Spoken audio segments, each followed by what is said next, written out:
بسم اللہ الرحمن الرحیم۔ السلام علیکم۔ اصحاب رقیم کو غار سے نجات مل گئی۔ رقیم ایک غار کا نام ہے اور غالباً یہ شام کی پہاڑی حدود میں واقع ہے۔ گزشتہ زمانے میں 3 آدمی اس پہاڑی علاقے میں شکار کر کے گزر بسر کر لیا کرتے تھے۔ ایک دن اچانک بجلی چمکی، بادل زور سے گرجے اور زوردار اولے پڑنے لگے۔ مجبوراً ان تینوں نے ایک غار میں پناہ لی۔ تھوڑی دیر کے بعد ایک بڑا سا پہاڑی طوطا غار کے دروازے پر آ کر گر گیا اور اس طرح وہ اس غار میں محصور ہو گئے۔ ظاہر ہے کہ اتنا بڑا پہاڑی طوطا وہ ہٹا نہیں سکتے تھے۔ وہ تینوں آپس میں کہنے لگے کہ ہم اندر سے زور لگا کر باہر نہیں نکل سکتے اور باہر والوں کو بھی ہماری کوئی خبر نہیں ہے، اس لیے وہ بھی ہماری کوئی مدد کرنے نہیں آئیں گے۔ لہٰذا ہم سب مل کر خدا سے نجات کے سلسلے میں تمسک اختیار کرتے ہیں اور اس سے مدد طلب کرتے ہیں۔ ہم میں سے جس نے بھی اپنی زندگی میں کوئی نیک عمل خدا کے لیے کیا ہو اسے بیان کرے اور اس کے ذریعے مدد طلب کرے، شاید اس طرح ہماری نجات کا سامان ہو جائے۔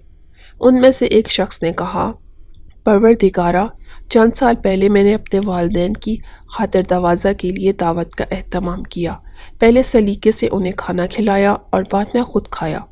جب رات ہوئی تو میں اپنے والد سے بات چیت کرنے کے لیے ان کے کمرے میں گیا تو وہ سو چکے تھے، لہٰذا میں نے انہیں اٹھانا مناسب نہیں سمجھا اور ان کے سرہانہ بیٹھ گیا یہاں تک کہ صبح ہو گئی اور وہ نیند سے بیدار ہو گئے۔ خداوندا، میرا یہ عمل اگر خالصتاً تیرے لیے تھا تو اس کے ذریعے اس مصیبت سے نجات عطا فرما۔ اتنا کہنا تھا کہ وہ بڑا سا پہاڑی طوطا تھوڑا سا ہٹا، البتہ آدمی کے نکلنے کے لیے جتنا راستہ چاہیے اس کا 1/3 راستہ کھل گیا۔ دوسرا شخص کہنے لگا، بار الہ، میں نے چند آدمیوں سے مزدوری کرائی تھی۔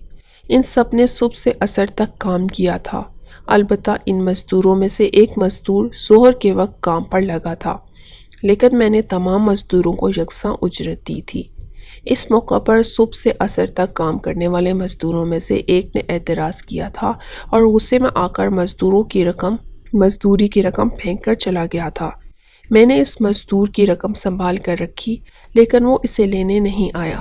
بالآخر میں نے اس رقم سے ایک بھیڑ خرید لیا اور اس سے نسل بڑھتی چلی گئی یہاں تک کہ بھیڑوں کا ایک بڑا سا غلہ تیار ہو گیا۔ میں اس سے حاصل ہونے والے دودھ اور اون کو بھی اسی مزدور کے حساب میں رکھتا چلا گیا۔ پھر ایک مرتبہ میرے پاس ایک بوڑھا مفلس شخص آیا اور آ کر مجھے کہنے لگا، مجھے پہچانے ہو؟